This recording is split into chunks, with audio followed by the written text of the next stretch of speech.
There are moments in life that arrive without warning, quiet, ordinary seconds that suddenly open into something unforgettable. It happened on a cold, rainy afternoon in a busy café, the kind where people walk in hurriedly, dripping umbrellas and shaking off the chill. No one noticed the girl who stood just inside the door, balancing awkwardly on a prosthetic leg, her crutches trembling slightly as she scanned the room for a place to sit. Her face held the kind of tired determination that children shouldn't have to wear. She was only about 12, with hair tied back in a messy ponytail and clothes that looked worn from more than just everyday use. But what truly caught attention, not immediately, but slowly, like a realization settling in, was the loneliness in her eyes. Her name was Mara, and she had been walking for far too long, both in life and in the literal world outside that cafe. She just needed a seat. She just needed a moment to rest. And as she moved down the aisle, people looked at her but quickly looked away, pretending their tables were full, pretending not to see her struggle. That was the moment she stopped beside a man, a single father named Rowan, who sat with his two young children, Isla and Grady, both quiet, both watching Mara with curiosity instead of fear or discomfort. And with her voice small but steady, she asked the question that would change everything: "Can I sit here?" If you believe in kindness, second chances, and the power of small moments to change lives, please like, comment, share, and subscribe to Kindness Corner. Also, tell us in the comments, where in the world are you watching from? Rowan immediately felt something shift inside him. Life had not been gentle with him either. He had lost his wife 3 years earlier to a sudden illness, and since then he had been carrying the weight of raising 2 children alone while working long hours as a mechanic. He recognized exhaustion when he saw it, but Mara's exhaustion was different, heavier, deeper, as though she carried not just her school bag but an entire world on her shoulders. He motioned for her to sit, sliding his own chair slightly to make space.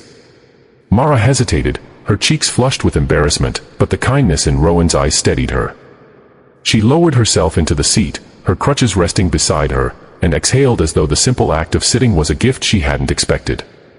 Rowan noticed her shoelaces were frayed, her fingers red from the cold, and the faint smell of rain clinging to her clothes. The kids watched her closely. Isla offered a shy smile, and Mara returned it with equal shyness, as if she wasn't used to being welcomed anywhere. As minutes passed, Rowan sensed a story behind her silence. Mara explained in a halting, careful way that she had been walking home from school when her prosthetic leg started hurting. Her mother worked double shifts and wasn't able to pick her up, and there was no bus she could afford to take. She had been born with a congenital condition that led to the amputation of her left leg when she was a toddler, and though she spoke of it plainly, there was a quiet ache in her voice that came from years of having to be braver than most adults. She didn't want help, she said, she was used to managing alone. But today, something inside her had cracked, she just needed a space to breathe. Rowan felt a sting behind his eyes. He remembered all the days he himself had pretended to be fine for the sake of his children, the days he had smiled while breaking inside. Mara was doing that now, smiling not because she wanted to, but because she didn't know any other way to survive. The cafe, warm and bright, wrapped around them like a shelter from the world outside. Rowan decided, without saying it aloud, that he would make this moment count. He bought her a warm sandwich and hot chocolate, placing them gently in front of her. Mara froze, unsure whether to accept. Rowan reassured her with a simple nod, and for the first time since she had entered the cafe, her face softened. She ate slowly, as though savoring not just the food but the rare feeling of being cared for. His children began chatting with her, asking about school, hobbies, and the stickers on her crutches. Mara answered with shy pride, each question peeled away a layer of loneliness. Rowan watched the scene unfold and felt something rise in him, a reminder of how deeply kindness could heal, not just the receiver but the giver too. As Mara finished eating, attention returned to her expression.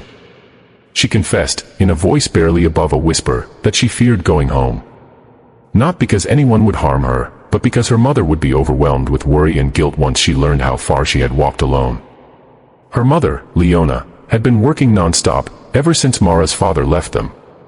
Money was tight, medical bills never seemed to end, and Mara often pretended she wasn't hurting to avoid adding to her mother's burden. Rowan's chest ached hearing this. He realized Mara wasn't asking for pity, she was asking for understanding, for someone to see her without judgment. Rowan decided he would drive her home. Mara's eyes widened in disbelief, and for a moment she looked as though she might cry. Not from sadness, but from the overwhelming unfamiliarity of being helped. As they stepped outside into the clearing rain, Rowan held the door open for her, and something inside Mara cracked in the gentlest way. She whispered that no one outside her mother had ever done something like this for her. Her voice trembled, and Rowan placed a comforting hand on her shoulder, reminding her she wasn't alone in the world, even on the days she felt invisible. When they reached her home, a small apartment in an aging building, her mother rushed out in panic, her face drained of color. But when she saw Mara safe, standing beside Rowan and his children, her fear dissolved into gratitude.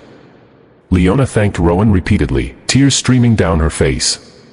In that moment, it was clear how fiercely she loved her daughter, how hard she was fighting to give her a life with dignity. Rowan felt a familiar sense of connection, two single parents, both trying to do their best, both carrying burdens no one else could see. Mara turned to Rowan and suddenly broke into tears. Not sad tears, but tears of release, of relief, of finally feeling seen. She told him that his simple yes, his invitation to sit, to rest, to be welcomed, meant more than he could ever understand. Rowan hugged her gently, promising that kindness would always have a place in this world, even when life felt merciless.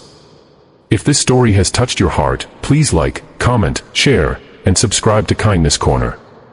Your support helps us spread more stories of hope and humanity. Before you go, tell us in the comments, what part of this story moved you the most? And always remember, sometimes the smallest yes can change someone's entire day, and sometimes, their entire life.